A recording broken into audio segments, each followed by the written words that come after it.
앞으로 지금 요한복음 개론만 지금 8번째 하고 있는데 거의 2달이죠. 얼마나 더 해야 될지는 모르겠습니다. 왜냐하면 개론이 튼튼해야 강론이 정확하게 들어갈 수 있습니다. 자, 오늘은 참 감사하게 저 멀리 노스캐롤라이나 살고 있는 제이킴 성도, 최민희 성도 아버님께서 최 장로님, 제가 성함을 몰라서 장로님이라는 건 알고 있는데 우리 참석해 주셨습니다. 고맙습니다. 예, 예.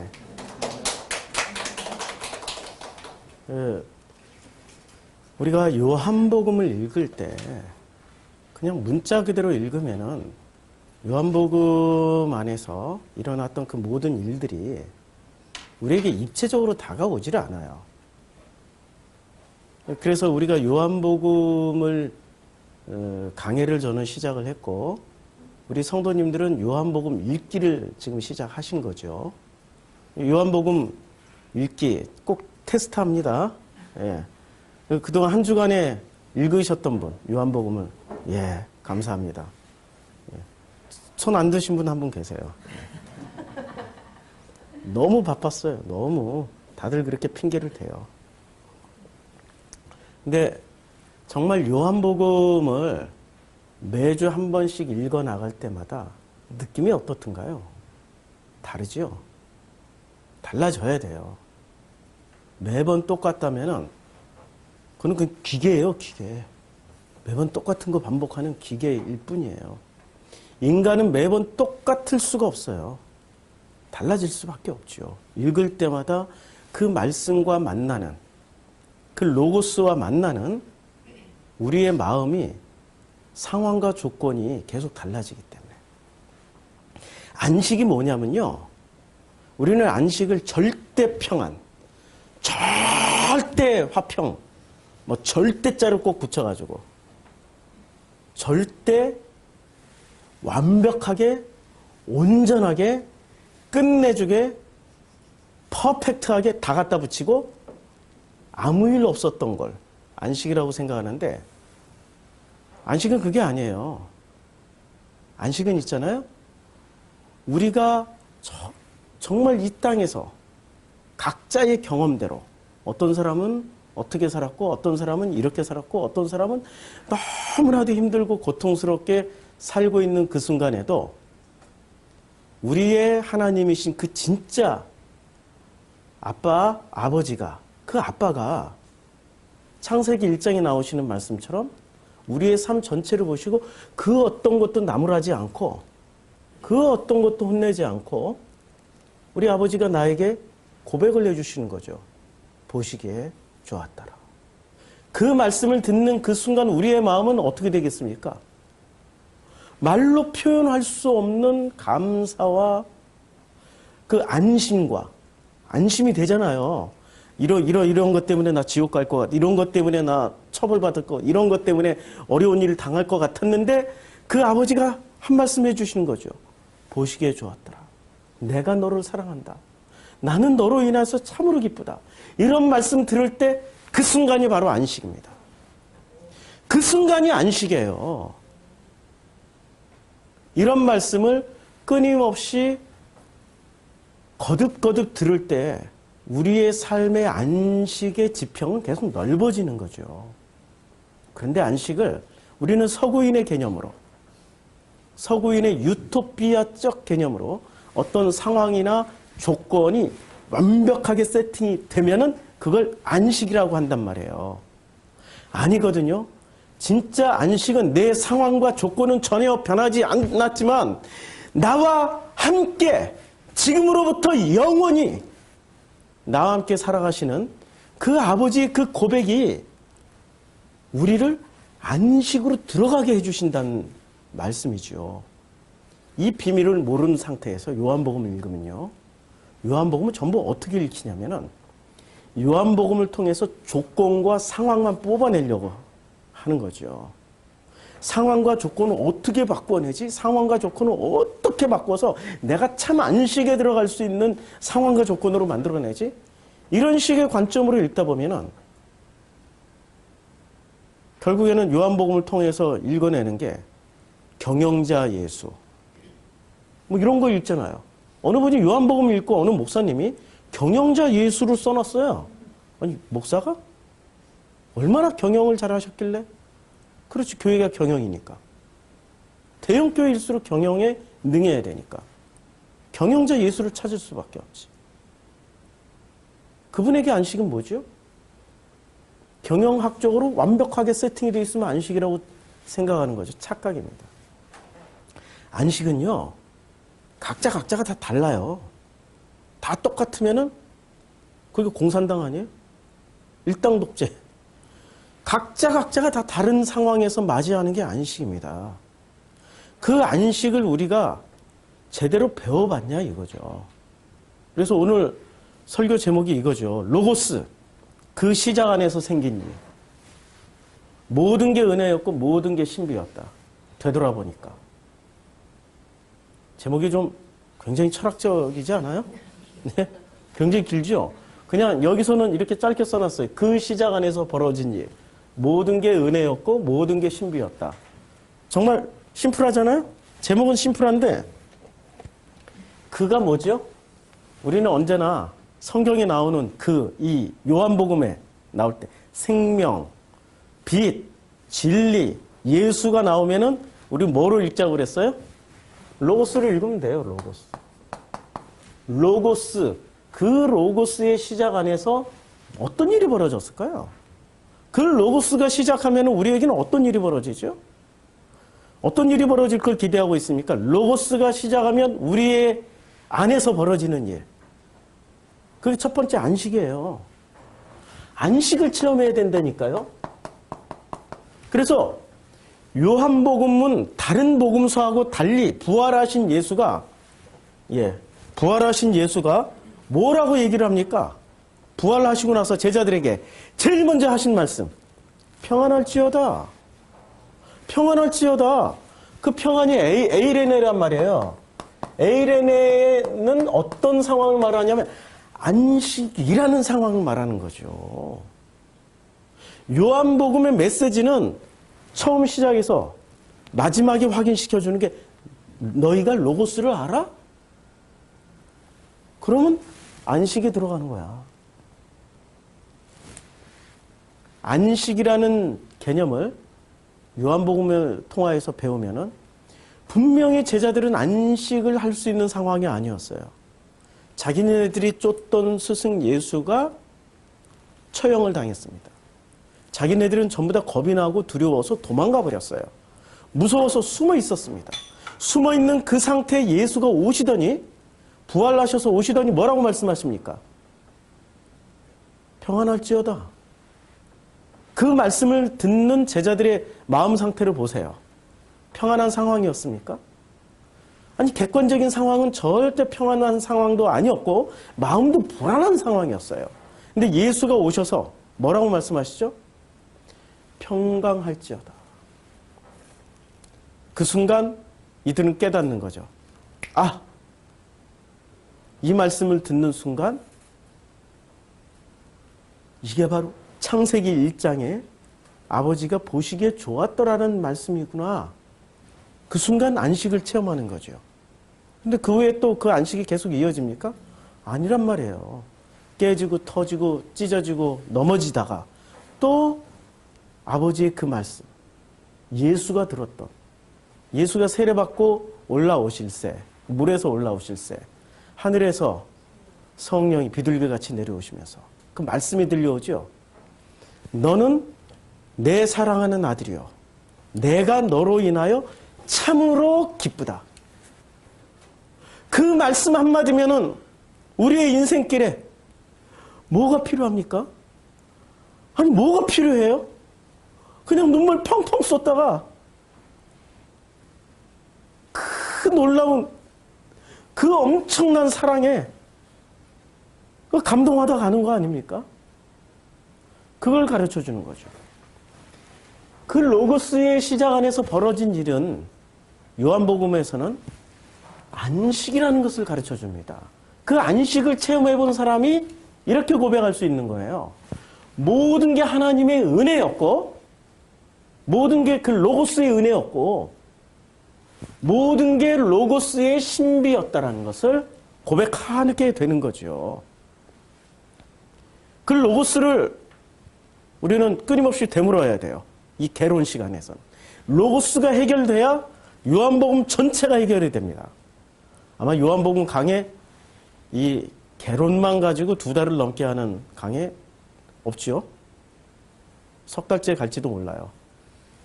그때까지 성경을 꼭 일주일에 한 번씩 읽어오셔야 됩니다. 그런데 그 로고스가 무엇이냐라는 것을 아는 게 우리에겐 굉장히 중요한 일입니다. 로고스를 알기 위해서 우리는 좀 힘을 좀 빼야 됩니다. 자기 힘을 빼야 돼요. 여러분들 시인 서정주는 알죠? 근데 시인 김남주는 모르죠. 시인 조병화 시인은 알죠? 근데 시인 전송용 시인은 모르죠. 제가 가끔 설교 시간에 인용을 하는 분인데 이분이 시를 쓴 게 아니에요. 그냥 짧은 글을 썼는데 제 가슴에 확 와닿아가지고 여기 이렇게 인용을 했습니다. 밥을 먹다가 내 혀도 어쩌지 못해 깨물 때가 있는데 어찌 남의 혀를 내 마음대로 굴릴 수 있을까? 자기 혀 하나도 지금 컨트롤이 안 되는데 사람들은 꼭 남을 조종하려고 그래요. 왜 그럴까요? 진짜 신이 있습니다. 그 다음에 가짜 신이 있어요. 진짜 신과 가짜 신의 결정적인 차이점을 아십니까? 진짜 신은 자기 자신이 십자가에 달려 죽어요.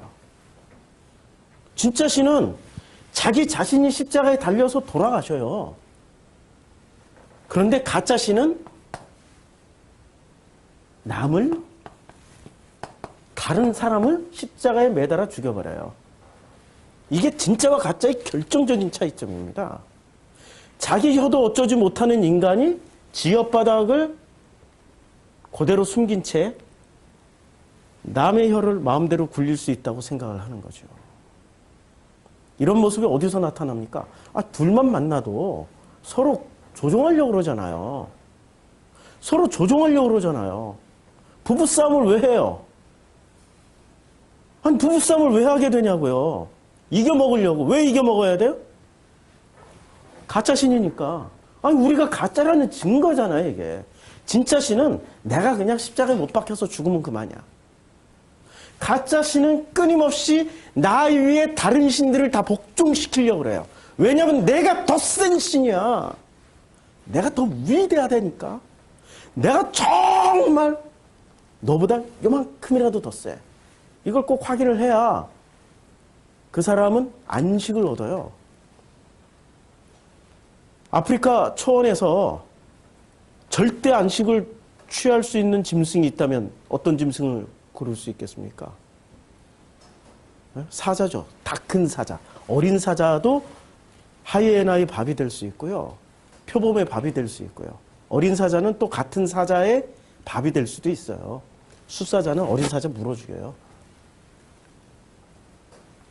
다 큰 성인 사자만이 안식을 누릴 수 있게 되겠죠.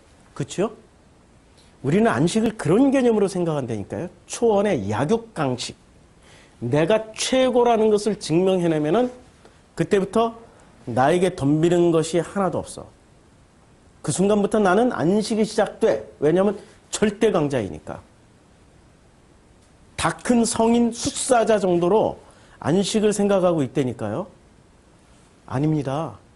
결코 아니에요. 안식이라는 것은 그런 개념이 아니고 안식은 있잖아요. 상대적인 개념이에요. 상대적인 개념. 누구와 누구와의 상대죠? 나와 세상과, 나와 사람과, 나와 하나님과의 관계 속에서 이루어지는 게 안식이죠.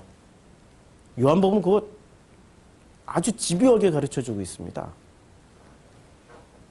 인간은 스스로 신이 되어 있어가지고 자기 능력을 보여줘서 존경받고 존경받는 신이 되어야 만족을 해요. 그래서 인간들은 내 옆에 있는 사람들을 누구든지 꼭 시험에 빠뜨려야 돼. 그렇죠? 내가 이렇게 지나온 시간들을 되돌아보니까 제가 결코 편안한 시간을 지나온 사람이 아니었더라고요. 저희 지나온 시간들에 나이 20대까지는 빈민층에서 살았어요. 봉천동 산동네. 그 산동네에서도 한 자리에 오래 못 살고, 예, 더우시면 잠깐 좀 밖에 저쪽에 시원한 데서, 예, 이 갱년기가 오셔가지고 더위를 막, 예, 땀이. 예. 근데 또 다른 분들이 또 추워하시는 분들이 있을 것 같아서 조금만. 그때 절대 안식을 구하지 마시고 우리 주님이 주시는 안식을 누리시기를 기대합니다. 이게 그 어려운 시절을 지나왔고, 그리고 끊임없이 제게는 편안한 시간이 없었어요. 어려운 시절. 조금 편안할 만하면은 교인들이 싹 나가. 정말 편안하고 싶은데 마음고생이 이만저만이 아니야. 그러면은 사람이 부정적으로 바뀌어야 되잖아요. 너무 많이 당하면 부정적으로. 큰 사건이나 어떤 큰 일을 당하면은 그 사람이 어떤 상태가 되죠? 트라우마라는 게 생겨요. 트라우마가 생길 법도 한 상황이에요. 제 개인적인 상황은. 그런데 그 트라우마가 생기지 않고 긍정적인 요소가 시간이 지날수록 더 많이 표현된다라는 거예요. 그리고 긍정적으로 되려고 저도 끊임없이 그 지향성을 가지고 가고 있더라고요. 도대체 왜 그럴까라고 생각을 해봤더니 놀랍게도 내가 인생을 살아오면서 지나왔던 그 수많은 만남들 중에 누가 그런 말을 해줬는지 몰라요. 기억도 안 나. 근데 수많은 만남 중에 누군가의 어떤 말들이, 어떤 긍정적인 말, 사랑의 표현, 어떤 좋아한다라는 말, 행복하다는 말들이 나도 모르게 많이 쌓여 있었던 거예요. 굉장히 많이 쌓여 있었던 거예요. 그래서 그 힘들 때마다, 어려울 때마다 그것을 같이 퉁쳐도 남아있기 때문에 아직도 내 속에서는 긍정과 희망과 감사가 나오고 있지 않나라는 생각이 들어요. 누가 그런 말을 제일 많이 해줬을까요? 그 수많은 말들. 누가 해줬는지 기억은 안 나. 너무나도 많은 사람들을 내 인생에서 만났고 헤어졌고 그 중엔 헤어진 사람들 중에 기억도 안 나. 이름조차도 생각 안 나고 얼굴조차도 생각 안 나요. 40년 전에 중학교 친구를 만난다 한들 제가 기억하겠습니까? 제가 50년 전에 초등학교 친구를 만난다고 제가 기억을 하겠습니까? 기억을 못하죠. 짝꿍 이름 하나 겨우 생각은 하나 하네. 근데 지금 만난다고 얼굴을 알겠습니까? 전혀 모르죠. 그들이 해줬던 이야기, 이거나 아니면은 내가 너를 참 좋아해. 내가 너로 인해서 참으로 기뻐. 너는 정말 소중한 존재야. 야, 너 이거 참 잘하는구나. 어쩌면 이렇게 잘해. 야, 너는 운동 잘하네. 목소리 좋네. 야, 성경 잘 읽네. 책 잘 읽는구나. 공부 잘하네. 이런 수많은 격려들. 그림 잘 그리네. 이거 빼놓으면 섭섭해. 그림 잘 그리네. 어렸을 때 저는 내내 그림만 그렸거든요. 초등학교 내내, 중학교 내내, 고등학교 내내 그림만 그렸거든요.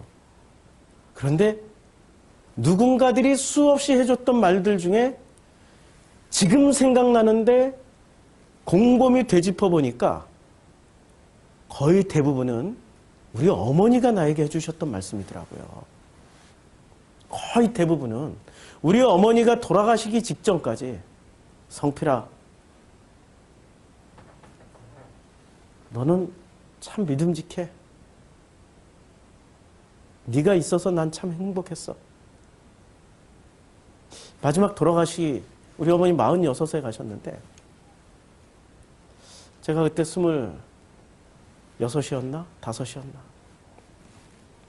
그때 돌아가실 때 그때는 몰랐어요.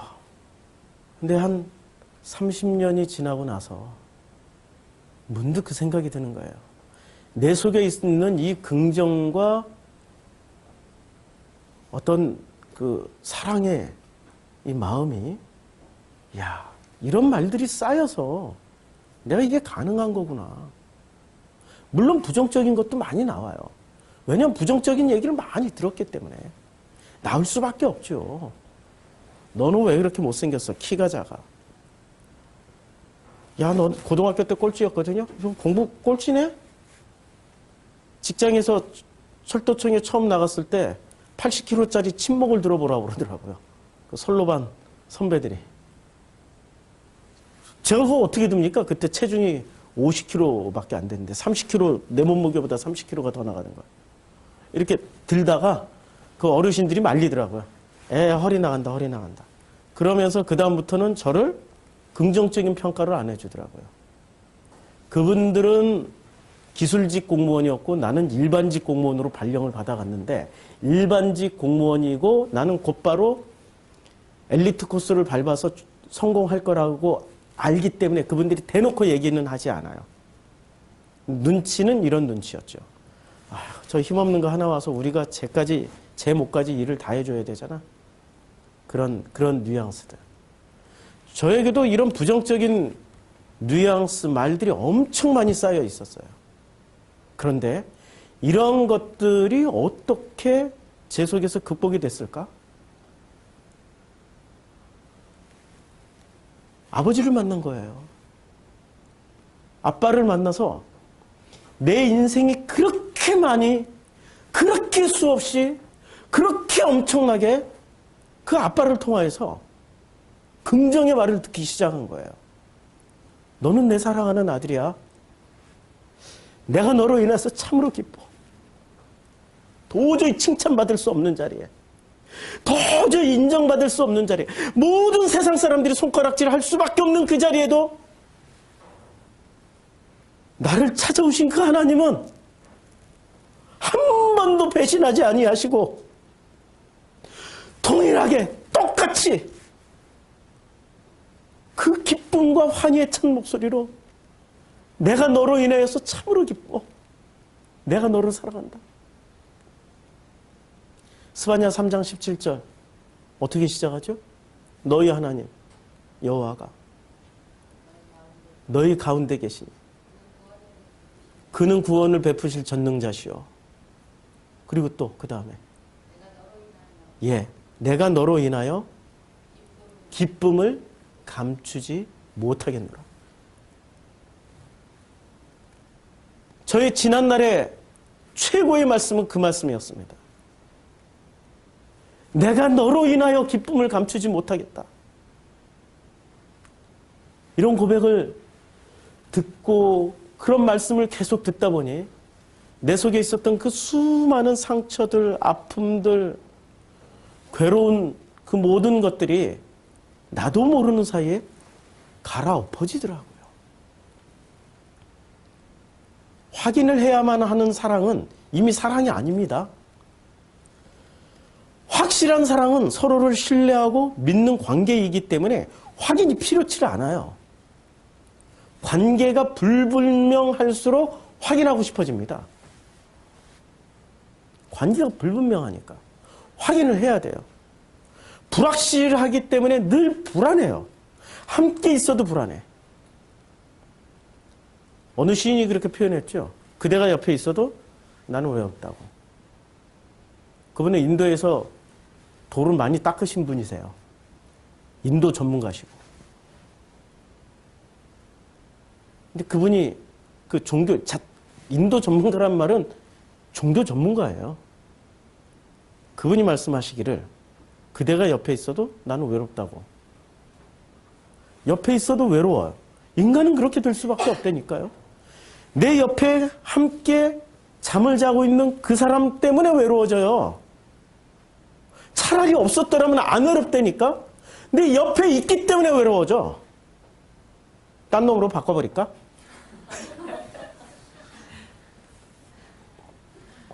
수없이 그런 생각한단 말이에요.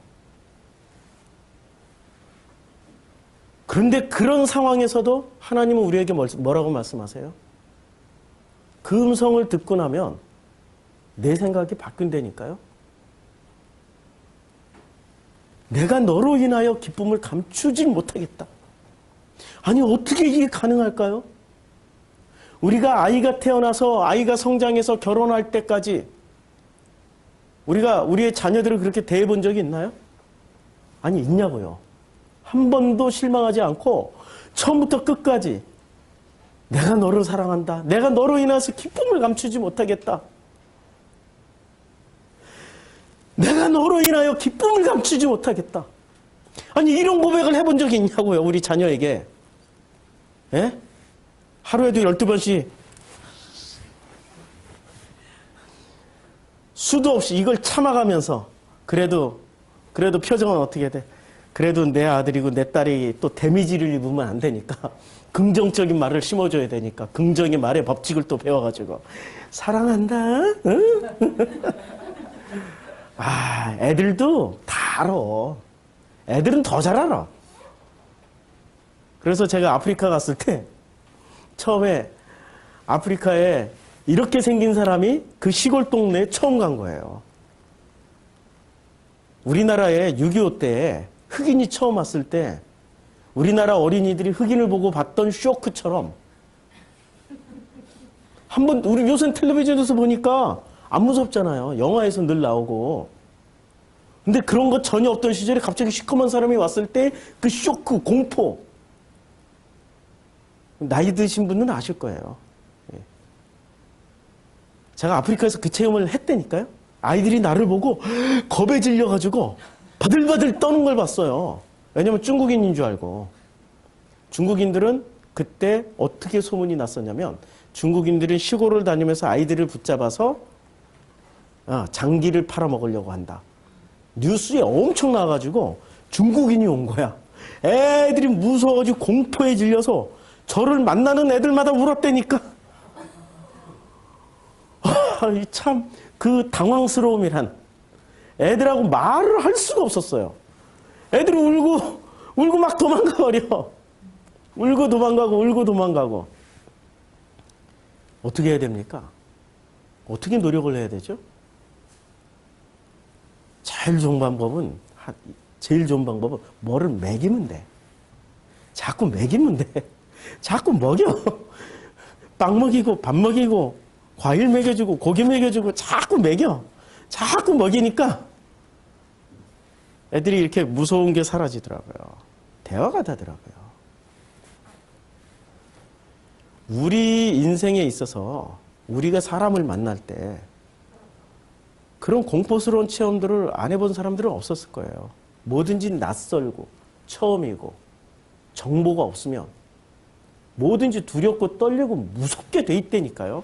인간은 익숙하지 않으면 다 무서워해요. 익숙해지면 편해져요. 그렇죠? 왜 이놈하고 헤어지지를 못하냐면 익숙해졌기 때문에. 익숙해졌기 때문에 또 딴 놈하고 만나서 또 익숙해지려면 얼마나 많은 시간을 힘들게 서로 공을 들여야 돼요. 그렇죠? 확인해야만 하는 사랑은 이미 그건 사랑이 아니에요. 확실한 게 아닙니다. 예, 이분이 누군지 몰라요. 이완천이란 분이 누군지 몰라요. 근데 자신에 대해서 이렇게 멋지게 정리를 해놨어요. 자신. 이분은 시를 쓰신 분은 아닌 것 같아요. 그냥 이제 제 생각에는 이제 이렇게 자기의 생각을 정리한 그러나 어떤 엑기스가 있어가지고 뽑아왔어요. 자신과의 싸움에서 매번 지는 나를 보고 내 자신이 강하다는 걸 다시 한번 느낀다. 어때? 느껴져요? 내 자신이 얼마나 강한지가 느껴집니까? 자신과의 싸움에서 매번 진다니까요? 그런데 또 싸우고 있어. 지는 놈이 강하는 거예요? 지는데도 또 싸우는 놈이 강하는 거예요? 지는 것도 강한 거고, 지고 난 후에도 또 싸우고 있는 게 강한 거예요. 우리 인간은 그렇게 살잖아요. 자기 자신을 이겨본 사람이 있어요? 없다니까요? 자기 자신을 이겨본 사람이 있으면은 나와보라고 그래. 일단 내가 테스트 해보면 분명히 나와. 1시간 안에 판가름 나. 자, 이제부터 당신의 눈꺼풀을 이겨보세요. 내가 시간을 24시간 드릴 테니까 24시간 동안 눈 한 번이라도 깜빡하지 말아보세요. 이길 수 있습니까? 안 된다니까? 이건 너무 쉬운 테스트야. 진짜 어려운 테스트다. 이제부터 1시간만 숨을 쉬지 말아보세요. 1시간도 되기 전에 가신다고, 그거는. 5분 지나서 이미 사망하셔, 사망. 우리는 우리 자신을 이길 수가 없어요. 그런데도 끊임없이 우리는 우리 자신을 넘어서려고 부단한 노력을 하지요. 넘어설 수 있습니까? 못 넘어선다니까요. 넘어설 수 있다라고 생각하는 게 착각이에요. 자기도 못 넘어서는데 왜 자꾸 남을 바꾸려고 그래? 자기도 못 넘어서는데 왜 자꾸 남을 십자가에 박고 자기는 자꾸 부활만 하려고 그래? 아니, 십자가에 못 박히는 건 네가 박히고 내 부활은 내 몫이야. 우리는 이러고 살아가고 있잖아요. 예수를 제대로 받아들인 건가요? 아니죠. 이거 예수를 제대로 받아들인 게 아니, 거꾸로 받아들였어요. 거꾸로. 완전히 잘못되게 받아들인 거라니까요. 자, 나만 부활하면 돼요? 같이 부활해야죠. 그럼 같이 부활했어. 부활했다고 쳐. 부활했다고 치면 그 다음부터 계급이라는 게 사라지죠. 불평등이라는 게 사라지죠. 아니, 부활하면은 그런데도 불구하고 왜 끊임없이 평강 속으로 못 들어가는 거죠? 평안할지어다 안식할지어다라고 그랬는데 왜 그쪽으로 못 들어가요? 욕심이 있어서 그래요. 그 욕심의 핵심은 뭐죠? 욕심의 핵심은 내가 신이야. 이거 해결하지 않으면 요한복음 100번 읽어봐야 100번 다 영주주의 됩니다. 1000번 읽어봐야 1000번 다 영주주의 된다니까요. 내가 신이야 라고 생각하는 사람들이 모든 게 은혜였어요? 누구의 은혜예요? 아버지의 은혜예요? 자기 은혜예요? 자기 은혜죠. 모든 게 신비였다? 누구의 능력이에요? 아버지의 능력이에요? 자기 능력이에요? 자기 능력이 되어버린다니까요. 그 로고스 안에서 어떤 일이 벌어졌더니 그 벌어진 일을 지나고 나서 봤더니 모든 게 은혜이고 모든 게 신비였다라는 고백을 하는 것. 그게 요한복음을 잘 읽는 사람의 모습입니다. 아유, 잘 지워지네. 그래서 로고스는 뭐냐 이거죠. 우리가 그 시작, 무슨 시작? 로고스라는 그 시작 안에서 어떤 일이 벌어져야 하는가를 가르쳐주는 게 이게 바로 요한복음입니다. 요한복음은 아주 심플해요. 그냥 로고스 성경이라고 생각하면 돼요. 로고스야, 로고스. 로고스가 뭔지를 가르치고 그 로고스가 어떤 일을 하고 그 로고스가 어떻게 우리를 상대하고 있는지를 가르쳐주는 게 요한복음이에요.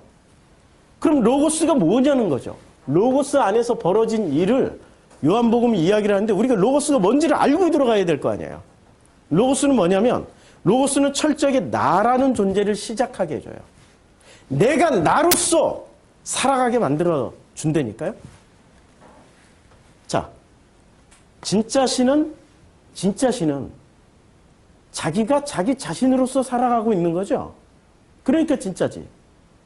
맞잖아요. 진짜 신은 자기가 자기로서 살아가고 있기 때문에 이 신은 진짜 신이에요. 근데 가짜 신은 자기가 자기로서 살아가고 있습니까? 아니라니까. 살아는 가고 있지만 자기로서 사는 게 아니라 누구로서 살아요? 락간이 얘기했죠. 제가 우리 그 밴드에 동영상 하나 올렸는데 이 락간이라는 내가 지금 욕망하고 있는 욕망이 이게 지금 내 욕망이야? 아니면 엄마가 준 욕망이야? 아빠가 준 욕망이야? 아니면 친구들에게 내가 이렇게 툭 던져받은 욕망이야? 선생님이 가르쳐준 욕망이야? 어떤 목표야? 내가 지금 서울대 가고 싶은 건 내 욕망이야? 부모의 욕망이야? 친구들의 욕망이야? 누구의 욕망이야? 내가 지금 이거 먹고 싶은 게 이게 내 욕망이야? 배워서 한 거야? 아니면 내 본능적으로 진짜로 배가 고파서 한 거야? 락강이 이런 질문을 던졌단 말이에요. 지금 내가 가지고 있는 이 동기는 내 거야? 누구 거야? 한번 다 검색을 해보라고요. 검색 발달을 했잖아요.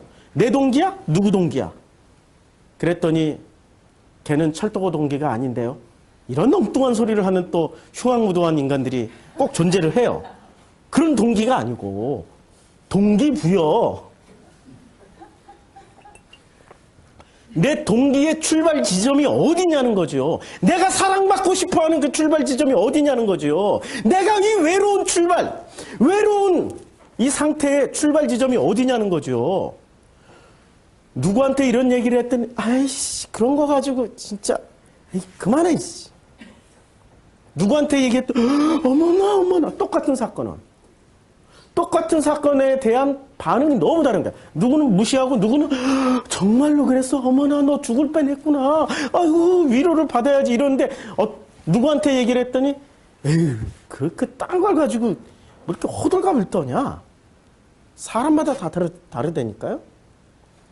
그러면 누구는 이렇게 반응해주고 누구는 이렇게 반응해주는. 그럼 나는 누구야? 이 사람에 의해서 만들어진, 이 사람이 나를 규정하는 거예요? 이 사람이 나를 규정하는 거예요? 나는 내가 규정하는 거예요.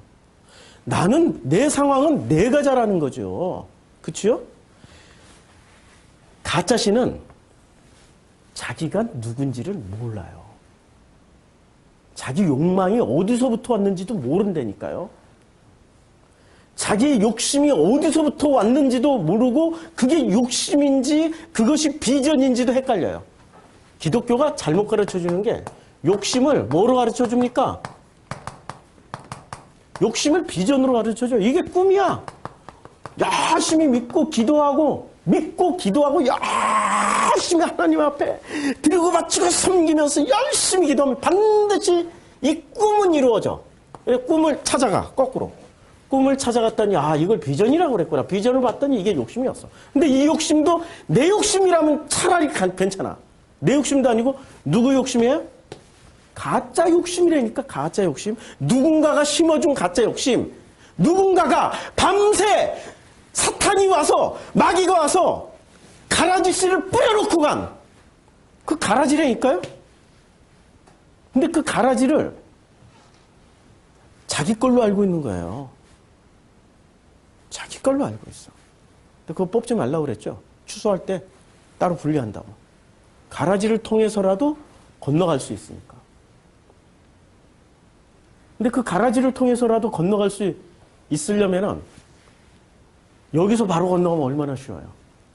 이게 진짜 자기 비전을 가져가는 거니까. 근데 남의 비전을 가지고 살다 보면 되겠습니까? 안 된다니까. 이거 안 돼. 안 돼. 실패를 거듭하다 보면 그때 나이 40, 50쯤 먹고 안 되나 보다. 그때 포기해.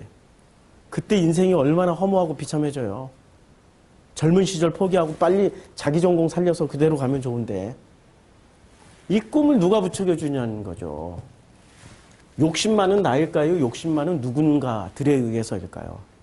객관적으로 한번 보자고요. 욕심 많은 누군가들이 이 꿈을 붙여주잖아. 이게 이 비전이야. 이게 꿈이야. 이루어. Have a dream. 꿈을 가져. 그리고 do, try. 열심히 해. 뭐 영어 막 써놓고. 한국말도 모르는 애가.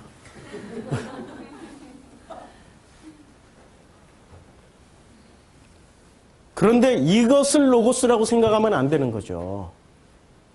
로고스는 욕심이 아니에요. 로고스가 진짜 로고스가 되기 위해서는 진짜에서 출발했냐, 진짜 나로부터 출발했냐, 가짜 나로부터 출발했냐를 분석을 할 줄 알아야죠.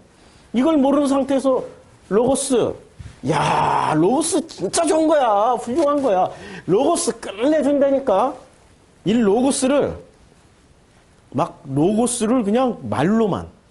로고스의 단 1도 모르는 거죠. 로고스는 첫 번째 나라는 존재가 누군지를 가르쳐주는 게 로고스입니다. 로고스는 나가 누구지? 나는 누구예요? 아세요? 한번 물어볼게요. 우리 성도님들하고 제 설교를 듣는 우리 인터넷 성도님들에게 나가 누구죠? 아니 나라는 존재를 물어봤는데 대답하기가 참 거시기하죠. 갑자기 거시기. 그러니까 그럴 때는 빠져나갈 말이 거시기 하니까 거시기 해요. 거시기 해서 멋시게 해요. 이렇게 빠져나갈 수 있죠. 그러나 끊임없이 하나님은 묻죠. 너 누구니? 우리 하나님은 끊임없이 물어요. 너 누구지? 너 누구지? 언제부터 이렇게 묻습니까? 로고스가 내 안에서 시작되는 때부터, 로고스가 내 안에서부터 시작된, 내 안에서 로고스가 시작된 그때부터 나는 누구야? 라는 질문을 끊임없이 던지게 돼 있어요. 누구시죠? 우리 한국 사람들은 대개 이렇게 물으면 이렇게 얘기하죠. 자기 이름 얘기하고 나는 어느 집안의 몇 대의 손이고, 그것도 좀 배운 사람들. 요새 애들은 또 그렇게도 얘기 안 하고, 어떻게 얘기해? 우리 부모는 누구고 내 친구는 누구고 나는 어디 학교 다녀. 그게 다 자기 자신이잖아요. 넌 누구니? 예, 해와 초등학교 4학년 누구누구입니다. 이렇게 시작하잖아요. 중학교 때 얘한테 물어보면 예, 해와 중학교, 왜 해화대공이 왜 나왔는지 모르겠는데, 제 처음 그 목회 87년도에 첫 전도사 사역 시작한 데가 성북동인데 늘 지나가는 학교가 해화 초등학교였나 보다. 대학교 때 넌 누구니? 나 서울대학교 다니는. 근데 넌 누구니? 얘기를 못해. 넌 누구니? 재수하니까 말을 못해. 자기를 전부 뭐라고 생각하죠? 어떤 신분이나 직급이나 이것을 자기 자신이라고 생각하는데 그건 가짜예요. 진짜 자기가 아니라니까요. 그 가짜가 만들어주는 환상이 있단 말이에요. 욕심이 있어요. 과장은 부장 되고 싶어하고, 부장은 사장 되고 싶어하고, 사장은 회장 되고 싶어해요. 그건 욕심이야. 비전이 아니라니까. 진짜 나는 누구예요? 진짜 나는 내 것을 말할 수 있는 사람이 진짜 나예요. 나를 찾아야죠. 그 일이 언제부터 시작돼요? 로고스가 나에게 들어온 날부터 시작해서 내가 누군지가 궁금해지는 거예요. 누구죠? 누구시죠? 계속 요한복음 설교를 들으시면 나와요. 그리고 로고스는 뭐냐면 그 시작이라는 그 시작 안에서, 이 단어 안에 그 시작이 이 그가 로고스란 말이에요.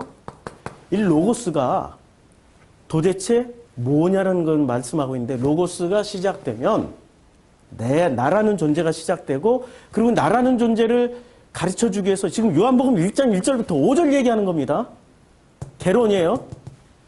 그 로고스는 빛과 생명이기 때문에 빛, 생명. 그럼 빛은 어떤 역할을 합니까? 빛과 어둠을 나누잖아요. 빛이 들어오면 어둠은 물러나게 돼 있어요. 그렇죠? 근데 빛이 들어왔는데도 어둠이 물러납니까? 요한복음 1장 5절? 안 물러난다니까. 빛이 왔으되, 빛이 사람들 사이에 왔으되 어둠이 깨닫질 못하는 거예요. 어둠이 안 물러나. 놀라운 어둠이야. 빛이 들어오는데 어둠이 안 물러나. 어둠이 센 거예요? 빛이 센 거예요? 그럼 무슨 얘기죠? 여기서 빛이라는 말은 로고스란 말이에요. 로고스가 더 세요? 자신 속에 있는 어둠이 더 센 거예요? 자기 속에 있는 어둠이 더 센 거예요. 로고스보다는 어둠이 더 좋다는 얘기죠. 왜? 이제까지 어둠으로만 살아왔으니까. 어둠의 논리와 어둠의 생각과 어둠의 생활 방식과 어둠의 사고 방식을 가지고 그것이 진짜 빛인 줄 착각하고 있었어요. 그러니까 진짜 빛이 오더라도 그 빛을 선택할 이유가 없는 거야. 소금도 두 가지 종류가 있잖아요, 성경에서. 소금이 하나는 첫 번째 소금, 맛을 내는 소금. 근데 두 번째 소금, 맛이 없는 소금. 짠맛이 있는 소금과 짠맛이 없는 소금. 그런데 모양새는 전부 다 뭐예요? 둘 다 소금이야. 언제 알아요? 먹어봐야 맛을 아는 거야. 이 소금이 짠맛을 가지고 있는 소금인지 짠맛을 잃은 소금인지. 짠맛을 잃은 소금은 어떻게 돼요? 길에다 그냥 갖다 뿌려. 아무짝에도 쓸모가 없으니까. 짠맛을 내는 소금은 그때부터 제대로 사용되어지는 거죠. 어둠이란 말은 이 말이에요. 짠맛을 잃은 소금이에요, 그냥. 우리가 어둠이라는 것은 맛을 잃었어. 아니, 빛에서 빛이 빠지면 어떻게 돼요? 아니, 빛의 속성 중에서 빛이 빠지면 뭐가 되냐고요. 어둠이 되죠, 그냥. 빛이 빠지면 어둠이에요. 소금에서 맛이 빠지면, 짠맛이 빠지면 뭐예요? 아무짝에도 쓸데없는 껍데기에 불과한 거죠. 지금 빛과 소금이 되라고 얘기할 때 같은 말이죠, 이게. 빛이 들어왔을 때 그 빛을 받아서 내가 어둠이었구나라는 것을 깨닫는 순간 빛을 채워넣으면 소금이 짠맛을 잃었다가도 어떻게 돼요? 도로 그 맛을 가지게 되는 거죠. 근데 사람들이 그걸 안 받아들이면 맛일은 소금, 맛일은 소금대로 하는 거예요. 로고스를 받아들여야 우리 안에 빛과 생명이신 하나님을 향해서 가게 되는 그 시작이 시작돼요. 하나님을 향해서 가기 때문에 하나님이 그때부터 그 사람들에게는 무엇을 해줘요? 모든 걸 은혜로 해주고 모든 걸 신비롭게 체험하게 해줘요. 그래서 로고스 안에 들어가는 사람들은 그때부터 모든 게 은혜였고 모든 게 신비가 됩니다. 저는 신비주의 무지하게 싫어하거든요. 그런데 이런 단어로밖에 설명할 수가 없어요. 신비예요, 그냥. 신비. 지금 이 신비주의, 우리가 알고 있는 그런 수준의 신비주의 아니고 그건 무당주의. 그건 무당주의죠. 무당파. 당파가 없는 무당파가 아니고 그냥 구타는 무당파.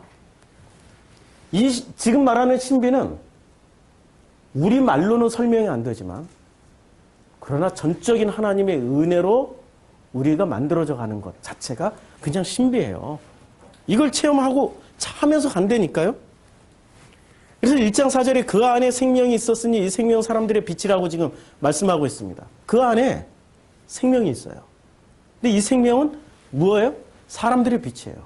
자, 이때부터 그 안에가 뭐예요?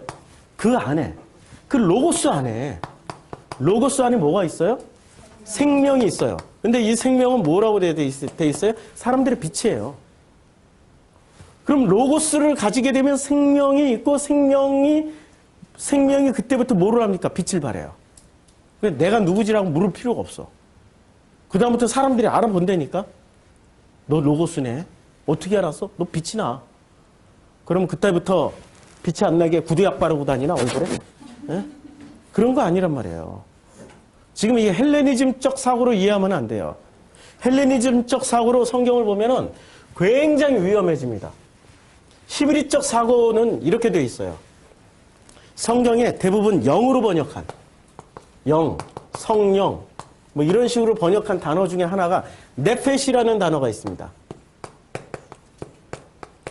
네펫이라는 단어가 있는데 이 네펫은 원래 출발점이 영이 아니에요. 영이 아니고 두 가지의 단어로 쓰여집니다. 뜻으로. 식도라고도 번역할 수 있고 그 다음에 기도라고도 번역할 수 있어요. 네펫은 숨 쉬는 이 목을 얘기하는 거예요. 네펫은. 그런데 이것을 번역을 하려면은 네펫이라는 단어를 번역하려면은 식도라고도 번역할 수 있고 기도라고도 번역할 수 있어요. 기도는 뭔지 아시죠? 기도하다 기도가 아니라 숨 쉬는 기도. 이 기도로 번역하다 보니까 기도는 무슨 일을 합니까? 굉장히 이 식도와 기도는 구체적인 지금 굉장히 구체적이에요. 구체적인 데서 살짝 덜 구체적으로. 덜 구체. 그 다음에 덜 구체. 그 다음에 한번 덜 구체. 제가 표현이 좀 덜 구체적이라서 이해를 잘 주셔야 돼요. 그러니까 기도는 뭐 하는데요? 숨 쉬는 데죠? 숨. 그렇게 네펫이는 숨으로도 번역이 되는 거예요. 원래는 식도와 기도로 번역을 해야 되는 단어예요. 식도와 기도. 원래는 목으로 번역을 해야 되는 거고요. 그런데 기도가 숨을 쉬는 기능을 하니까 덜 구체적인 숨으로 번역하고 숨은 눈에 보여요? 안 보여요? 그러니까 숨에서 안 보이니까 안 보이지만 생명을 연장시켜 주잖아요. 그러니까 이게 생명을 연장시켜주는 어떤 힘이 있는가 보다. 영적 힘. 영적인 데서 또 더 넘어가면 뭐가 돼요? 여기 이 생명. 생명에서 더 넘어가면 이게 영적인 어떤 게 되나 보다. 그러니까 네페시가 기도로 나가면 숨, 생명, 영적인 어떤 걸로 번역이 되는 거예요. 여기가 제일 구체적이고 그 다음에 덜 구체적, 덜덜덜 구체적, 덜덜덜덜 구체적으로 나가는 거예요. 그러면 식도로 나가면은 식도는 제일 먼저 뭐를 하는 기관이에요? 음식을 삼키는 기관이죠. 음식하고 상관이 있죠. 그리고 음식 관련. 그래서 삼킨다. 음식 삼킨다. 그럼 음식을 삼키다 보면 음식은 뭐하고 반드시 뭐가 나옵니까? 음식을 많이 먹게 되고. 뭐하고 식탐. 욕심. 욕심이 많은즉 뭐가 돼? 사망. 그러니까 아니 네페시 하나에 지금 생명과 사망이 공존하고 있다니까요. 이게 히브리적 사고방식이에요. 단어 하나가 제일 처음엔 구체적으로 여기서 파생돼서 덜 구체적으로 덜 구체적으로 덜 구체적으로 나중에는 거꾸로 얘기하면 가장 추상적인 것, 그 다음에 덜 추상적인 것, 덜 추상적인 것, 가장 안 추상적인 것 이렇게 돼 있어요. 이게 히브리적 사고 개념이에요. 그런데 이런 개념을 가지고 성경을 썼을 거란 말입니다. 성경을 썼을 거란 말이에요. 그러면 이런 식으로 번역을 해주면 되는데 이걸 번역을 누가 했어요? 최초의 성경 번역자들은 셈 쪽이었어요? 야벳 쪽이었어요. 야벳은 아주 독특한 사고방식을 가지고 있습니다. 지금 전 세계를 3000년부터 지금까지 전 세계를 지배하는 사람들은 셈 쪽이에요? 야벳 쪽이에요? 예? 거의 대부분 야벳 쪽이 다 지배하고 있어요.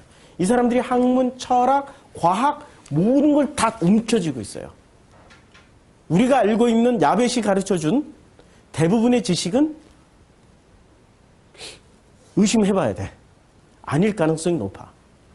그 중에 하나가 이집트의 노예였더라. 그거 아닐 가능성이 무지 높아요. 우리 밴드에 올렸죠? 아니 그때 그 3500년 전, 지금으로부터 5000년 전의 사회가 지금보다 더 합리적이에요. 노동자들이 파업도 했다니까요. 노동자들이 파업을 하고 월급을 따박따박 받았어요. 일주일에 2번을 쉬었어요. 우리는 일주일에 1번밖에 안 쉬잖아요. 그 사람들이 일주일을 만들어낸 사람들이에요. 기독교에서 만들어낸 게 아니라니까요. 이집트 사람들이 일주일을 만들어낸 사람들이에요. 월, 화, 수, 목, 금, 토, 일. 왜냐면 태양, 신수, 열흘. 그러니까 60진법을 만들어놨어요. 60초, 60분. 1시간 안에는 60분이 들어가 있고 1분 안에는 60초가 들어가 있고 그리고 60진법이 다 모였더니 12달이 되었더라. 다 60진법 아니에요. 이거 만들어냈던 사람들이에요. 대단한 사람들입니다. 자, 근데 이 네페시라는 단어가 우리의 사고 구조로는 쉽게 이해가 되는 거예요. 아, 목을 얘기하는구나. 네페시는 목이야. 그러면 대부분 이제 네페시가 나오는 단어는 목으로 한번 읽어보시면 너무 쉬워요. 기도나 식도. 근데 이것을 서양인들은 여기 쪽을 선택해서 번역한 게 아니라 어디를 선택해서 번역했어요? 뒤쪽을 선택해서 번역했어요. 영적인 거, 욕심, 사망, 생명. 전부 다 이렇게 번역을 해버린 거예요. 그래서 로고스에 대한 오해가 엄청 심하게 되는 거죠. 로고스 안에 생명이 있었으니 이 로고스는 사람들의 빛이라. 이렇게 번역해버리면 돼요. 근데 이것을 뭐라고 번역해? 말씀이라고 번역을 해버린 거예요. 빛이 어둠에 빛이 돼 어둠이 깨닫지 못하더라. 이걸 이렇게 읽으면 돼요. 로고스가 어둠에 빛이 돼 어둠이 로고스를 깨닫지 못하더라. 전부 다 로고스 얘기하는 게 지금 요한복음은 빛이 어둠에 빛이 돼 어둠이 깨닫지 못하더라. 이 깨닫다라는 단어가 카탈람바노입니다. 카탈람바노는 무슨 뜻이냐면 취하다, 붙잡다라는 뜻이에요. 로고스를 사람들은 취하지 않는다라는 뜻입니다. 빛이 빛이 돼 어둠이 깨닫지 못하다라는 말을 다시 구체적으로 히브리식으로 번역을 하면은 로고스가 어둠이 누구예요? 사람, 나에게 빛이 돼. 나는 로고스를 붙잡지 않는다니까? 나는 로고스를 안 붙잡아. 왜 안 붙잡아요? 자기가 붙잡은 것이 로고스인 줄 알아요. 자기가 붙잡은 믿음이 로고스인 줄 안다니까요. 안 붙잡아. 우리 창세기 1장 2절에 보면은 이렇게 나와 있습니다. 제가 이거 읽으려고 연습을 좀 많이 했어요. 베레시트 바라 엘로힘 예이트 하샤마임 왜 예이트 하아레츠 왜 하아레츠 하 예이타 토후 마 모후 왜 호셰크 알 페네이 테홈. 무슨 말인지 하나도 모르시겠죠? 알면은 졸업해야지. 알면은. 모르니까. 예. 여기서, 이게 지금 이 본문이 창세기 1장 1절과 2절을 써놨습니다. 창세기는 이렇게 시작해요. 왜 레시트 바라란 단어는 아시죠? 창조했다. 하나님께서 뭘 만드셨다. 베레시트가 이게 태초에라고 번역한 태초에 엘로힘께서 창조하셨다. 그럼 뭘 창조하셨죠? 이게 성경을 번역할 때 자, 여기서부터 이 번역을 누가 이렇게 번역을 해놓은 거예요? 태초에 하나님께서 천지를 창조하시느니라. 이 번역을 누가 이렇게 해놨어요? 야벳이에요? 셈이에요? 야벳이 이렇게. 셈은 이렇게 안 썼어. 셈은 이렇게 썼어. 그냥 베레시트 바라 엘로힘 이렇게 썼어요. 셈은 이렇게 썼는데 야벳이 번역을 어떻게 했느냐면 이렇게 번역을 해놨죠. 태초에 하나님께서 천지를 창조하셨다. 자, 베레시트 바라 엘로힘 예이트 하샤마임 웨 예이트 하레츠. 이게 이제 다 들어가 있어요. 요게 하샤마임 웨 예이트 하레츠가 천지예요. 이게 천지예요. 하늘들과 땅들을 창조하신 거예요. 왜 복수지 근데? 너무 어렵게 들어가면 복수로 썼어요. 왜 복수지? 야벳의 머릿속에서는 이게 이해가 안 되는 거예요. 하나만 창조해야지 천지 창조가 이루어지지. 왜 복수지? 그러니까 이걸 번역을 못하니까 어떻게 번역을 했어요? 유니버스라고. 유니버스는 무슨 뜻이죠? 우주라고 번역을 해버렸어요. 이 천지를 우주라고 번역했다니까? 아니라니까? 성경은 이거 힌트를 주잖아요. 땅으로 만들어진 대표적인 존재가 뭡니까? 사람이잖아요.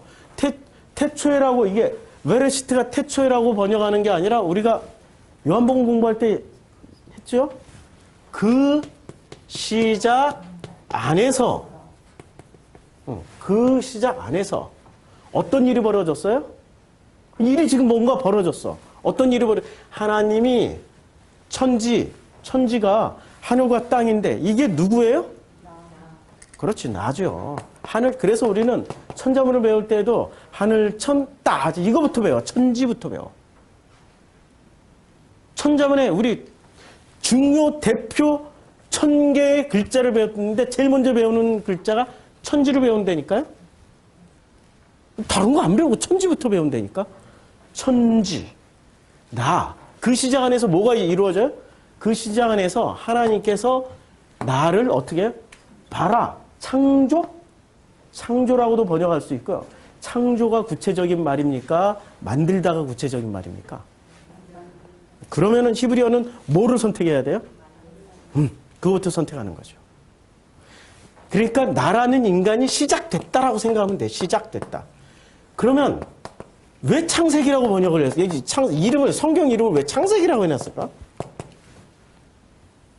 아니 어디서 나와 지금 창세기가? 예? 그쵸? 그러니까 보통 성경 이름을 이렇게 정했어요. 첫 단어를 가지고 다 성경 만들었어요. 베레시트 했으니까 태초에 마라 창조를 했다.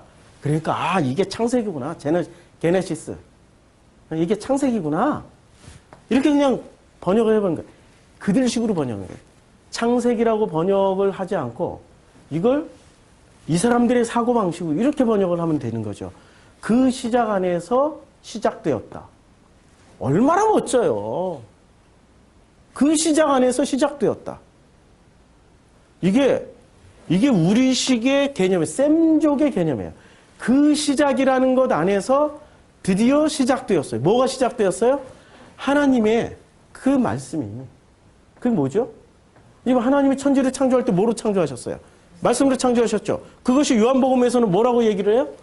예? 로고스라고 그러죠. 로고스. 하나님께서 말씀으로 하신 것을 이걸 로고스라고 그러죠. 드디어 로고스가 시작됐어요. 누구에게? 나라는 존재 안에서 로고스가 시작된 거예요. 그럼 창세기 1장 1절부터 3절은 여기 지금 같은 문장이에요.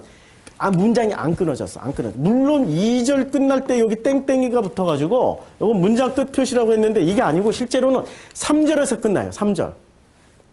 복잡한 논증의 과정을 거쳐야 돼. 야벳하고 싸워야 돼. 그런데 문장 전체의 흐름은 1장 1절부터 3절까지가 한 문장이에요. 그냥. 한 문장을 그대로 우리가 생각하면서 읽어보면 어떻게 될까요? 문장 한 문장을 그대로 다 읽으면 이런 식이 되는 거죠. 창세기 1장 1절부터 3절까지는 자, 태초에 하나님이 천지를 창조하시니라 땅이 혼돈하고 공허하며 흑암이 깊음 위에 있고 하나님의 영은 수면 위에 운행하시면서 하나님이 말씀하시되 빛이 있으라 하시니 빛이 있었고 이거 한 문장으로 읽으면 이런 장면이 되는 거죠. 그 시작 안에서 어떤 일이 벌어졌냐면은 나라는 인간을 하나님께서 만드시되 어떻게 만드셨어요? 말씀인 로고스로 만드셨고 그 로고스가 나에게 들어오니까 나는 어떤 상황이에요? 문장이 아직 안 끝났어요. 나라는 땅이 혼돈하고 공허하면 흑암이 깊음 위에 있고 하나님의 영은 수면 위에 운행하시느니라. 하나님 혼돈하고 공허한 거예요. 지금 요한복음 1장 1절하고 너무 똑같은 거예요.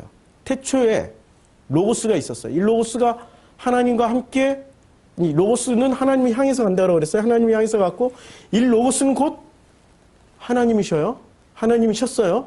그런데 그 로고스가 태초에도 그 시작 안에도 하나님과 함께 있었고 그리고 모든 만물이 그로 말미암아 지은 바 되었으니 지은 것이 하나도 로고스 없이 된 것은 없어요. 이 세상 모든 것은 뭐로 이루어졌어요? 로고스. 그리고 그 로고스 안에 생명이 있었으니 이 생명은 사람들의 빛인데 이 빛이 그러니까 요한복음은 창세기 1장 1절부터 3절을 좀 더 풀어서 지금 설명해 주는 거예요. 이 빛이 어떻게 돼요? 로고스가 어둠의 빛이 돼. 어둠이 어떻게 돼요? 그러면 이 장면은 1장 2절 장면이죠. 땅이 혼돈하고 공허하며 흑암이 깊음 위에 있고 혼돈하고 공허하며 이 혼돈하고 공허하다라는 단어가 어디서 나오냐면 요겁니다. 혼돈하고 공허하다라는 단어가 이거예요. 토후 와 모후. 이게 혼돈과 공허라고 번역을 했어요. 근데 혼돈과 공허라고 번역을 할 수 있는 단어일까? 우리는 히브리어를 그냥 혼돈, 공허 이거는 굉장히 추상적인 명사란 말이에요. 이 히브리어는 이것을 어떻게 썼냐면 혼돈과 토후 모후 여기 이제 그 아까 전치사가 붙어가지고 라보후 했는데 토후 보후예요. 토후 보후에 익숙한 사람들은 토후 보후를 어떤 수거처럼 써요. 이런 개판. 이럴 때 어떻게 얘기하면 토후 보후 이렇게 얘기를 해요. 토후 보후 이런 개판. 이런 뒤죽박죽 섞였잖아. 토후 보후 이거예요. 혼돈하며 공허하다라는 뜻보다 좀 더 구체적으로 들어가면은 섞여 있다요. 섞여 있다. 토후 보후는 그러면 땅이 혼돈하고 공허한 게 아니라 땅은 어떻게 나라는 존재는 뭐가 잔뜩 섞여 있는 거예요. 잔뜩 섞여 있기 때문에 이 태홈이 어둠이라고 번역했는데 흑암이 호쉐크가 흑암이 깊음 위에 있고 흑암 깊음 태홈 위에 있고 하나님의 영은 수면 위를 운행하시니라 이렇게 되어 있어요. 그러면 하나님 빛이 있으라고 말씀하실 때는 어떨 때 나에게 빛이 있으라는 그 로고스가 들어오는 거예요? 뭔가가 잔뜩 섞여가지고 이게 진짜인지 이게 가짜인지 구분할 수 없을 때 이 토후, 보후 섞여 있을 때 그때 들어오는 말이에요. 그러니까 토후, 보후라는 것은 우리의 첫 시작은 어떻게 됐어요? 로고스를 만나기 전에 토후, 보후였어요. 모든 것이 섞여서 뒤죽박죽 돼 있을 때 이때가 토후보후입니다. 모든 것이 섞여서 뒤죽박죽 돼 있을 때 이 토후보후를 그때 하나님께서 빛이 있으라는 말씀으로 우리에게 로고스를 주십니다. 그럼 로고스의 기능 중에 최고의 기능은 무슨 기능이 있는 줄 아세요? 지난주에 했죠. 질서를 부여를 해줘요. 질서를. 뒤죽박죽 섞여 있는 것을 분리를 해주고 질서를 부여해줘요. 빛이 들어오면 빛과 어둠이 나뉘는 거죠. 그러니까 분리를 하고 질서를 부여를 해줘요. 이걸 로고스라고 그래요. 로고스의 첫 번째 개념은 분리를 해내서 질서를 만들어줘요. 그런데 우리는 이러한 하나님의 창조 사역을 오해를 합니다. 어떻게 오해를 하냐면 창조라는 말, 태초의 의미에 붙잡혀가지고 유연한 생각을 못하게 해요.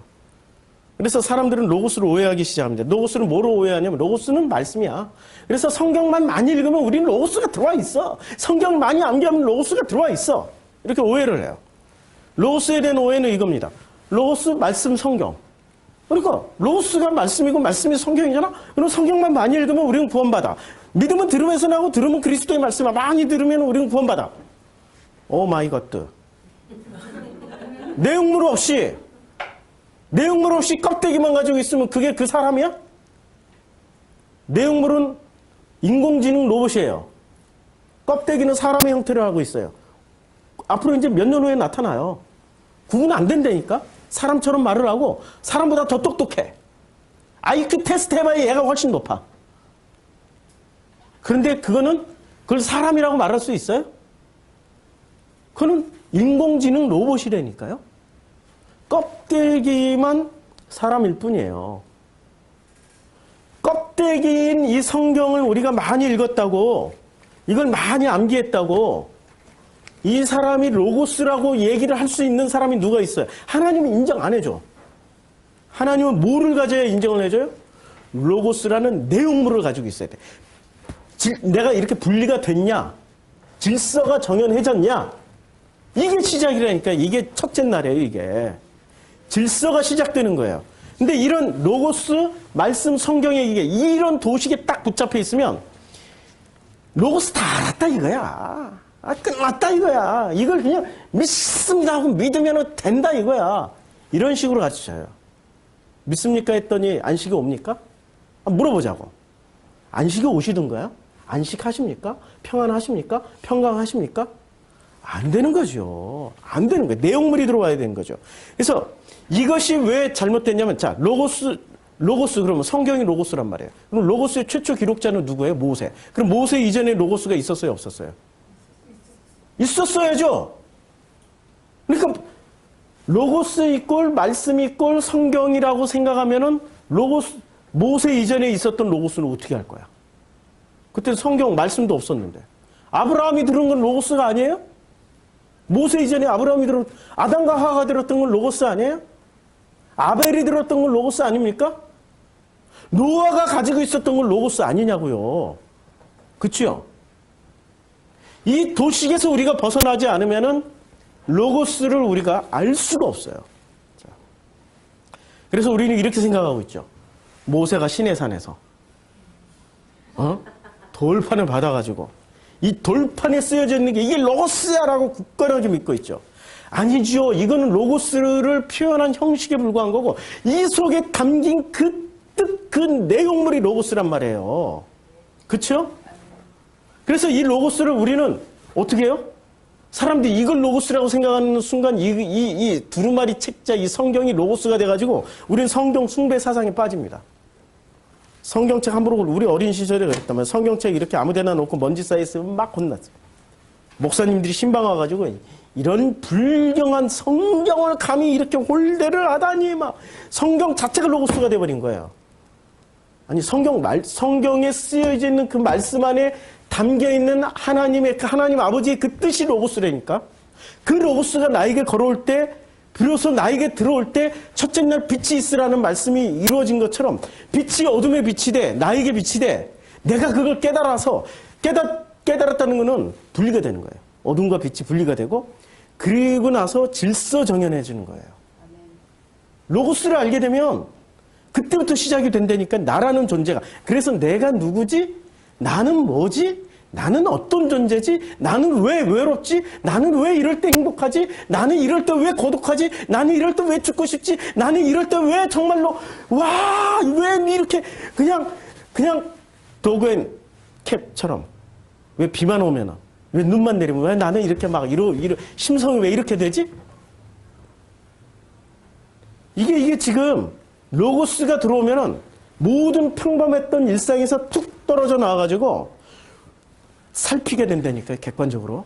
내가 누군지에 대한 질문이 시작돼요. 그래서 이 성경 말씀을 보면 이게 그 유명한, 근데 이 로고스를 알아가는데 결정적인 걸림돌 방해를 했던 분들이 계십니다. 누군지 아세요? 이렇게 글자를 썼던 분들. 이렇게 글자를 썼던 분들. 이 단어가 엘로힘입니다. 엘로힘. 엘로힘이란 단어는 우리가 표현하는 하나님이란 단어예요. 하나님. 근데 이렇게 글자를 썼던 사람들이 누구였어요? 유대인들. 근데 이 엘로힘이란 단어가 이 엘로힘이란 단어가 너무나도 놀랍게 그 엘로힘이란 단어가 너무나도 놀랍게 이렇게 쓰여졌기 때문에 이 엘로힘이란 단어를 함부로 읽을 수가 없었어요. 그래서 어떻게 읽어요? 너무 거룩하니까 엘로힘이란 단어를 직접 읽으면은 하나님의 영광을 가리고 하나님의 영광을 훼손한다고 생각하고 겸손하게 엘로힘을 이렇게 읽었습니다. 아도나이로. 이게 아도나이예요. 아도나이. 다시 우리가 이제 자꾸 봐야 돼. 엘로힘. 엘로힘. 아셨죠? 예. 이건 글자고, 이건 뜻이에요. 근데 이렇게 우리가 이걸 엘로힘을 너무나도 거룩하고 너무나도 위대하니까 이 엘로힘을 어떻게 불렀어? 이 사람들이 아도나이로. 엘로힘이란 단어를 만약에 이 사람들 앞에서 그때 당시에 2000년 전에 예수님 시대 당시에 엘로힘 하면 사람들은 어떻게 했을까요? 엘로힘 하면 그 자리에 그냥 바로 엎어져요. 납작 엎어진다니까? 너무 거룩한 이름을 자기가 감당할 수 없으니까. 우리는 이 모습만 보면 그 사람들의 신앙이 어떻다라는 생각을 하게 됩니까? 굉장하다. 와, 어떻게 이렇게 하나님을 높일 수 있냐? 너무나도 위대하다. 감히 하나님이라고 안 부르고 아도나이라고 이렇게. 이야, 이 정도로 이 사람들이 이런 일을 했구나. 근데 이 사람들이 누구한테 혼나요? 이 유대인들이 누구한테 혼나요? 예수님한테 혼나요. 가짜라고. 그들이 알고 있는 하나님, 그들이 믿고 있는 하나님, 그들이 믿고 있는 그 아버지는 가짜라고, 마귀라고 예수님한테 요한복음 8장에 혼나잖아요. 요한복음 8장 44절 혼나고 있단 말이에요. 왜 혼내요, 하나님은? 겉으로는 높이지만 속으로는 누구를 높이고 있어요? 자기 자신들을 높이고 있는 거죠. 예수는 그걸 알으신 거예요. 그걸 어떻게 알았어요? 그 시작 안에 들어가 본 적이 없었으니까. 뭐만 취해요? 그 로고스 안에, 그 로고스가 시작됐는데도 로고스를 거부를 해버렸으니까 이 사람들은 로고스 안에서 시작도 해본 적이 없어. 뭐를 시작한 거예요, 그러면? 예? 뭐를 시작한 거예요? 이 사람들이 시작한 거는 그릇에 겉만 닦았어요. 이게 그릇이란 말이에요. 이 그릇에 겉만 반짝반짝 닦고 있었어요. 이 그릇의 내용물은 하나도 신경을 안 쓰고 있었어요. 그릇의 겉만 닦느라고 엘로힘이라고 감히 못 부르고 아도나이라고 불렀던 거예요. 주님은 엘로힘이라고 불러도 상관없다니까. 여호와라고 불러도 상관없고, 심지어는 이 사람들이 여호와라고 쓰고 있어요. 글자는 여호와예요. 글자는 여호와라고 분명히 써요. 글자는 여호와인데 읽는 건 어떻게 읽는 줄 아세요? 예? 아니라니까. 어떻게 읽어요? 아도나이. 여호와라고 쓰고 아도나이라고 읽고 엘로힘이라고 쓰고 뭐라고 읽어요? 엘로힘이라고 쓰고 아도나이라고 읽어요. 이 사람들은 철저하게 여호와, 엘로힘 이런 단어를 발음을 안 했어. 감히 이 부정한 입술로 더럽혀지면 안 되니까. 그러면 우리는 굉장히 신앙심 좋은 사람으로 착각을 한단 말이에요. 착각을 깨줬던 분이 예수님입니다. 예수님은 그렇게 안 했다니까요. 바로 너희들은 그릇의 겉만 닦는 장로들의 유정과 전통만 지키는 자들이야. 바로 때려버렸어요. 그래서 이 로고스, 우리는 그래서 이 성경을 어떤 식으로 우리는 대하고 있었습니까? 성경을 마치 엘로힘처럼 대하고 있었단 말이에요. 그래서 성경을 성경이라고 말하지도 못하고 특별계시 아도나이처럼 읽었단 말이에요. 아도나이. 이해가 되죠? 성경을 읽으면 뭐 대단한 의미를 깨달아야 되고 읽을 때마다 우리는 뭔가에 막 의무감에 시달려요. 성경을 읽은 하나님의 말씀이기 때문에 반드시 성경을 읽을 때마다 어떤 의미가 와야 돼. 그래서 그 의미를 반드시 찾아야 되는 게 뭐예요? 큐티. 전부 요짓하고 있었다니까요. 큐티하고 묵상하고 무슨 또 어떤 목사님은 무슨 뭐 영적 일기를 쓴다고 그러고 반드시 뭐를 하게끔 만들어요? 반드시 의미를 찾게 만들어요. 아니, 내가 의미를 찾는 거야? 아버지가 나의 의미를 찾아주는 거예요? 아니, 아주 심플하게 아버지가 나의 의미를 찾아주는 거, 하나님이 나의 의미를 찾아주는 거지. 내가 의미를 찾는 건 아니라니까? 성경은 거꾸로예요. 내가 하나님을 섬기는 게 아니라 하나님이 나를 섬겨요. 내가 의미를 찾는 게 아니라 하나님이 나의 의미를 찾아줘요. 내가 의미를 찾아가지만 로고스가 내 안에 들어올 때부터 로고스가 나를 찾아줘요. 내가 하나님을 섬기는 게 아니라 로고스가 내 안에 들어오는 순간부터 그 하나님이 로고스로 나를 섬겨주세요. 이거는 패러다임 전환이 일어나야 되는 거예요. 이렇게 말을 안 하고 뭐 우리가 하나님을 섬겨야 되고 우리가 무슨 그 하나님께 영광을 돌려야 되고 우리가 성경을 읽을 때마다 의미를 찾아내야 돼. 이런 사람들이 2000년 당시의 유대인들이었어요.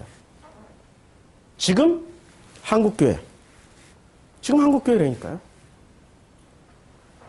그래서 우리는 로고스가 기록되기 전에 나의 모습은 어떤 모습이었습니까? 토후보후의 모습이었어요. 토후보후. 이거 중요한 단어니까. 토후보후. 따라서 한번 해봅시다. 토후보후. 예. 이게 혼돈과 공허라고 번역한 토후보후는 어떤 상태였냐면 뒤죽박죽 섞인 거예요. 예수님이 마태복음 5장 17절에 내가 율법이나 선지자를 폐하러 온 줄로 생각하지 말라. 폐하러 온 것이 아니요 완전하게 하려 함이라고 말씀하셨습니다.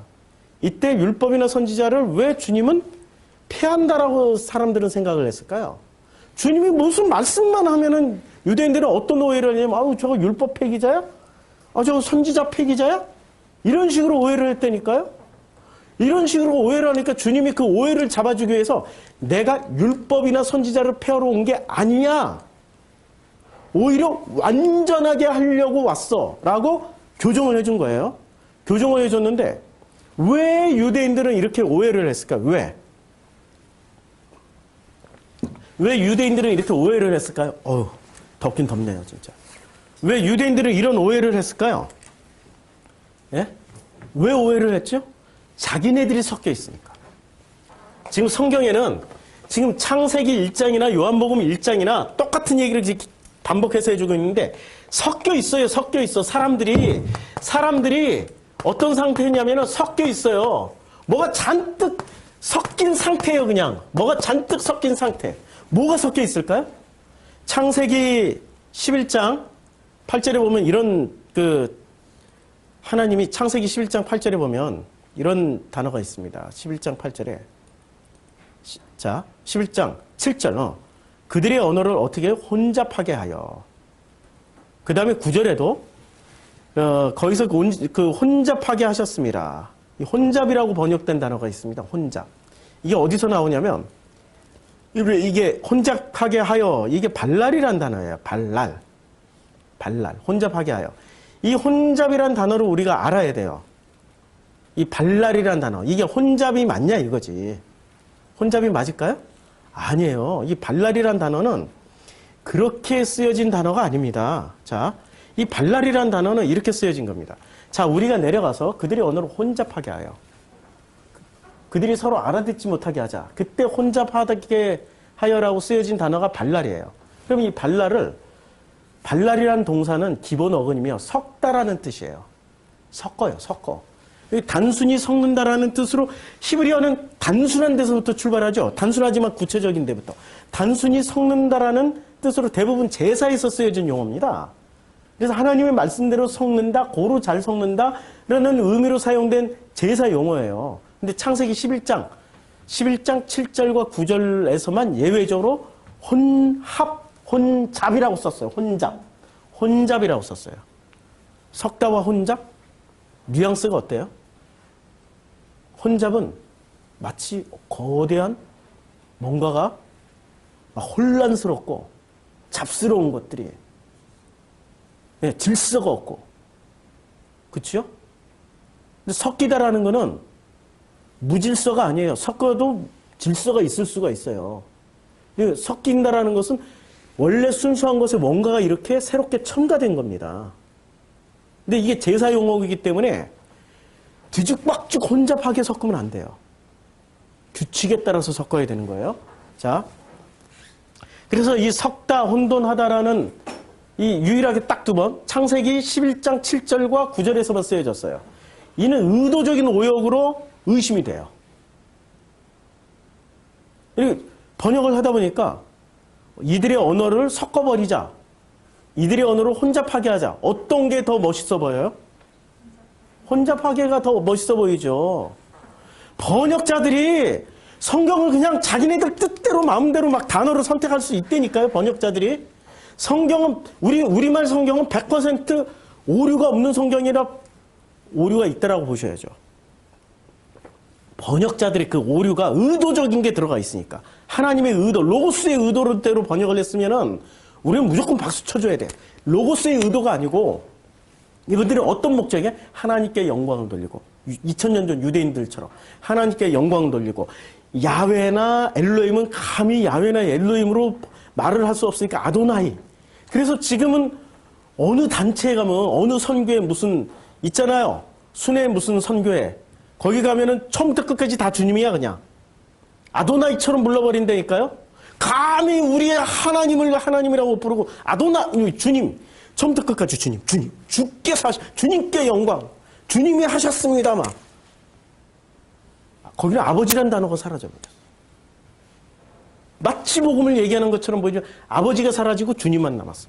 자, 의도적인 오염으로 의심돼 제사 용어이므로 이게 섞다라고 번역을 해버렸어요. 섞다 혼합하다라고 쓰여진 이 발랄은 소재에 사용할 밀가루나 곡식의 모든 밀입자들의 기름과 혼합이 되어 적셔질 때까지 그 속에 기름을 혼합하는 데 사용된 제사 용어입니다. 그래서 제가 이걸 보여드릴게요. 이 성경에서 자 이제 여기서 이 발랄이라는 단어를 더블 클릭하면 원어 성구 사전에서 이 발랄이 쓰여진 모든 이제 문장들이 다 나오는 겁니다. 자, 11장 9절에 혼잡이라고 번역됐죠. 박스 안에요. 여기 혼잡. 그 다음에 출애굽기부터 어떻게 번역이 되어 있어요? 섞은.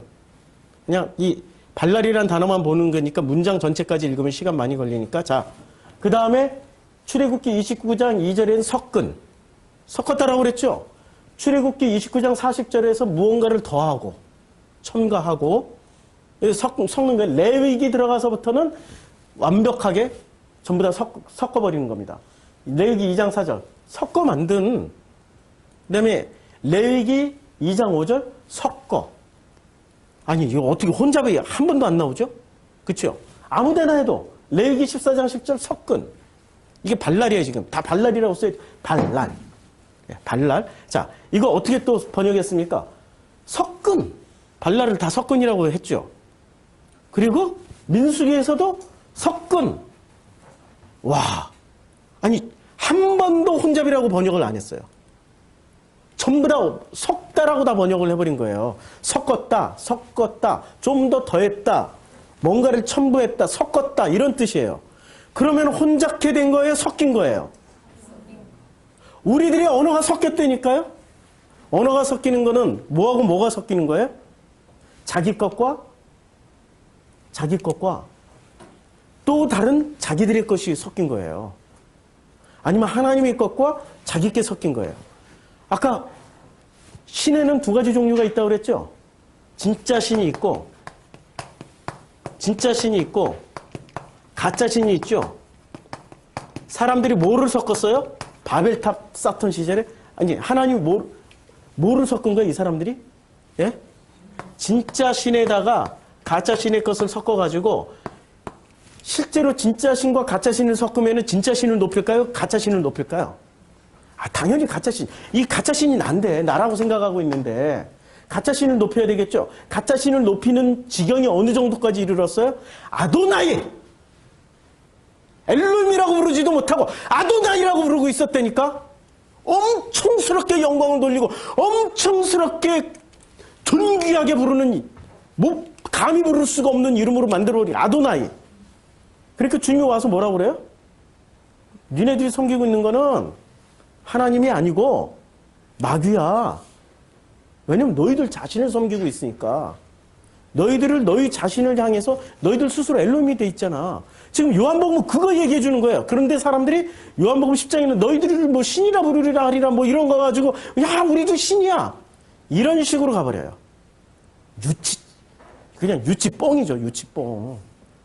성경의 성자도 모르고 그냥 그 야벳에서 나오는 그냥 문자주의만 그대로 답습해가지고 문자 그대로 성경이 신이라고 돼 있으니까 우리도 신이라니까.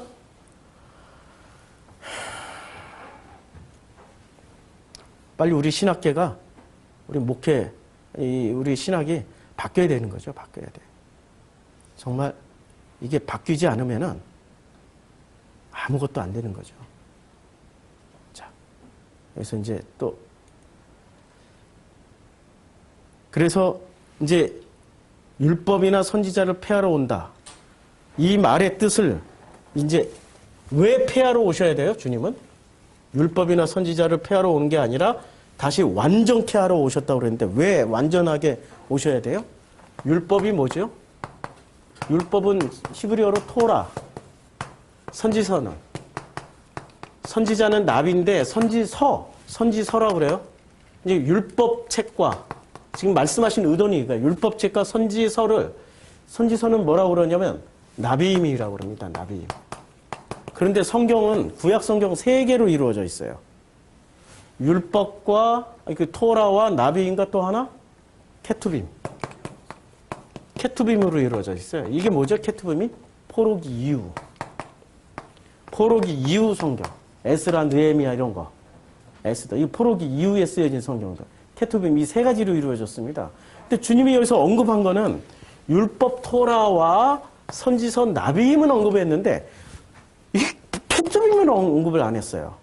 그리고 이 2개는 어떻게 한다고 그랬어요? 폐기하는 게 아니고 어떻게 해요? 완전하게 한다고 그랬어요. 완전.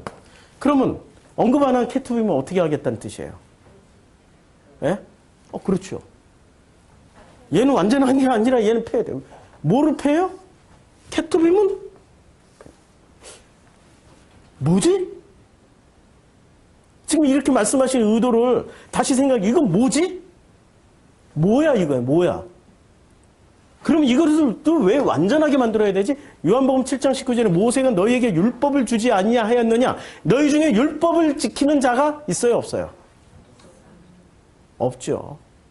없도다. 너희가 어찌하여 나를 죽이려 하느냐? 무리가 대답하되 당신은 귀신이 들렸도다. 누가 당신을 죽이려 하나이까? 그러니까 율법을 지키는 자가 없기 때문에 율법을 어떻게 하기로 했어요? 완전하게 하려고. 그렇죠?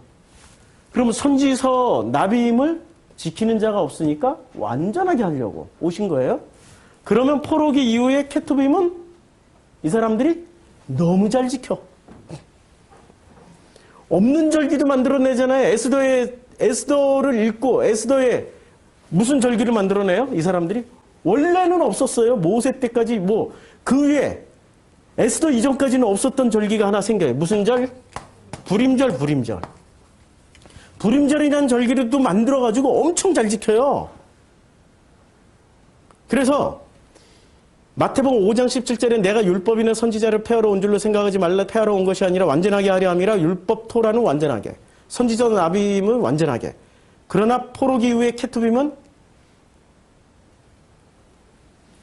주님이 완전하면은 나머지는 엑스트라니까, 참고서니까 교정되는 거죠, 그냥. 자, 그래서 요한복음의 예수는 누구에게 무엇을 왜 전하러 왔어요? 우리에게. 무엇을 전하러 왔습니까? 로고스. 로고스를 받은 사람들은 어떻게 돼요? 그 시작이 시작돼요. 시작이 시작돼요. 그래서 시작된 사람은 이런 고백을 하는 거죠. 모든 것이 은혜이고 모든 것이 신비였습니다. 모든 것이 신비였어요. 이것은 창세기 1장 1절부터 3절까지와 요한복음 1장 1절부터 5절 사이에 일어났던 이런 것의 시작입니다. 자, 우리는 이 진짜 로고스가 오기 전까지는 우리는 어떤 상태일까요? 하나님과 나는. 진짜 로고스가 오기 전까지는. 하나님과 나는 어떤 상태일까요? 예? 하나님과 나는 분리가 된 상태죠. 하나님과 나는 분리가 되어 있는 상태예요. 나라는 존재와 하나님이라는 존재는 이렇게 분리가 되어 있었어요. 분리가 되어 있었고 그 분리가 된 나는 이때부터 뭐에 시달리게 아니 엄마랑 떨어져서 아기가 엄마랑 떨어져 있을 때부터 뭐가 시작돼요? 불안과 공포와 외로움과 고독과 아픔과 이런 것이 시작되죠. 거꾸로 그 분리되었기 때문에 불안과 공포와 아픔과 절망이 시작되지만 그러나 그것을 극복하기 위해서 무엇을 해요? 하나가 되려고 노력을 하지요. 다시 만나서 함께 살려고 노력을 한단 말이에요. 그 노력하는 과정에서 뭐를 배우게 돼요? 아니, 오직 배울 수 있는 건 사랑 하나밖에 없다니까, 사랑. 사랑 하나밖에 없어요. 이 사랑으로 하나님과 내가, 이게 이제 벽이 허물어지고 나면 어떻게 돼요? 그가 내 안에, 내가 그 안에. 우리가 그 안에 들어가 있는 거예요.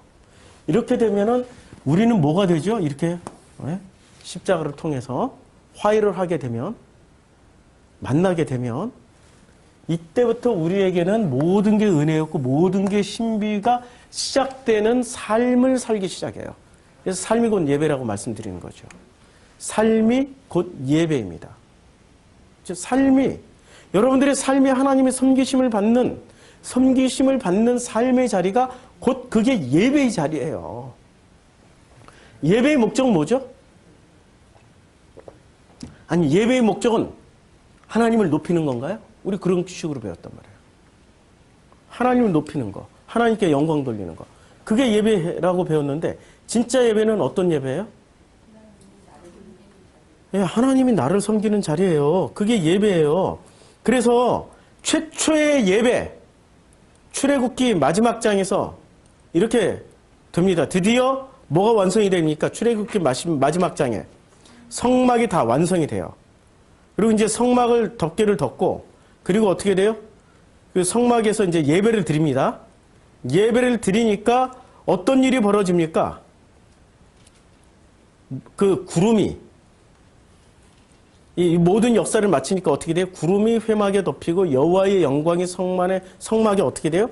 충만함에 모세가 회막에 들어갈 수 없었으니 이는 구름이 회막에 덮이고 여호와의 영광이 성막에 충만함이었으며 하나님의 영광이 임하는 거예요. 우리가 하나님께 영광을 돌리는 거예요. 하나님의 영광이 임하는 거라니까요. 제발 좀 깨어나십시오. 바꾸십시오. 우리가 하나님께 영광 돌리는 게 아니라 하나님의 영광이 우리에게 임하는 거예요. 그게 로고스로 오는 겁니다. 그 로고스가 임할 때부터 내가 누군지라는 질문이 시작되는 거예요. 그 외로움과 분리에 내가 분리되어 있었구나. 내가 지금 나누어져 있구나. 이제부터 그것을 일치를 향한 몸부림이 시작되는 거예요. 그 몸부림의 과정이 우리의 삶의 여정 가운데서 일어나기 시작하죠. 그때 그 모든 몸부림을 치는 자리가 여기 예배당이에요? 아무도 몸부림 치면 안 돼요. 예배당에서 소문나. 여기서는 거룩하게 있어야 돼, 그냥. 왜냐면 종교인들이 손가락질하니까. 그런데 그 몸부림을 치는 자리가 어디예요? 우리의 삶의 자리라니까요. 그놈 때문에 아프고 그분 때문에 힘들고 그분 때문에 외롭고 그 자식 때문에 내가 인생을 헛살았나 하고 수없이 되물어야 되고 사업 때문에 그 사업 관계 때문에 친구 때문에 인간관계 때문에 우리는 끊임없이 어떤 일을 되풀이하게 됩니까? 끊임없이 분리되어 있는 것을 확인하게 되는 거죠. 그럴 때마다 우리는 어떻게 돼요? 하나님을 향해서 가야 되는데 우리는 그럴 만한 힘과 능력이 없어요. 그래서 우리를 하나님을 향해서 가게 만들어주신 분이 누구세요? 로고스. 그래서 로고스 1장 1절, 요한복음 1장 1절에 태초에 말씀이 계시니라, 태초에 로고스가 계시니라, 이 로고스는 하나님을 향해 계셨으니 프로스 제가 그렇게 번역해 드렸죠. 이 로고스는 곧 하나님이시라. 그치요? 2절 그가 그 로고스가 태초부터 그 시작 안에 태초가 아니라 그 시작 안에 그 로고스로 말미암아서 우리는 어떻게 돼요? 하나님을 향해 가는 존재가 되는 거예요. 그래서 14장 20절 드디어 하나가 되는 것을 말씀해 주시는 거죠. 이게 요한복음의 구조란 말이에요. 그래야 아구가 딱 맞아떨어져. 하나님을 향해 가야 되는 거니까. 근데 하나님을 향해 가게 만드는 그 힘은 내가 아니라 로고스가 어떻게 내가 빛이 들어오니까 내가 분리되어 있다는 걸 알게 되는 거잖아요. 이때부터 가짜의 행복, 가짜의 사랑, 가짜의 만족, 가짜의 그 포만감은 다 사라져버리고 진짜 내 자신을 보니까 허기지고 아프고 외롭고 괴롭고 힘들고 주저앉고 싶고 포기하고 싶고 모든 것에 의욕을 상실하고 싶은 이런 내 모습이 보이는 거예요. 그럴 때 어떤 일이 벌어지죠? 로고스가 그때부터 나를 섬기면서 하나님을 향해 가게 밀어주기 시작합니다. 밀어줘요. 그렇게 가는 내 모습을 보고 아버지는 끊임없이 고백을 해주십니다. 뭐라고 고백을 해주세요? 너는 내 사랑하는 아들이요. 내가 너로 인하여 참으로 기쁘다. 이 모든 과정을 그 아버지가 보시기에 좋았더라라고 고백을 해주십니다. 오늘 그 음성을 들으시길 바랍니다. 기도하겠습니다. 아버지 하나님, 참 놀라운 체험들, 놀라운 일들을 우리가 이렇게 지나가고 있습니다. 이 모든 시간들이 하나님의 은혜요, 하나님의 섬기심이요, 하나님의 말할 수 없는 고백이신 것을 우리는 체험하면서도 하나님 어디 있어? 도대체 하나님 어디 있냐고 울부짖고 따졌을 때가 너무 많이 있습니다. 주님, 이제는 로고스가 내 안에 계시고 그 로고스로 말미암아서 천지인 나가, 이 하늘과 땅인 내가 드디어 그 로고스로부터 출발을 했습니다. 이제 참 안식이 무엇인지, 그래서 그 안식의 매 순간 안식을 체험하며 그 아버지를 향해 가는 우리의 아들들, 그 아빠를 찾아가는 우리의 자녀들이 되도록 축복하여 주시옵소서. 예수님의 이름으로 기도드렸습니다. 아멘.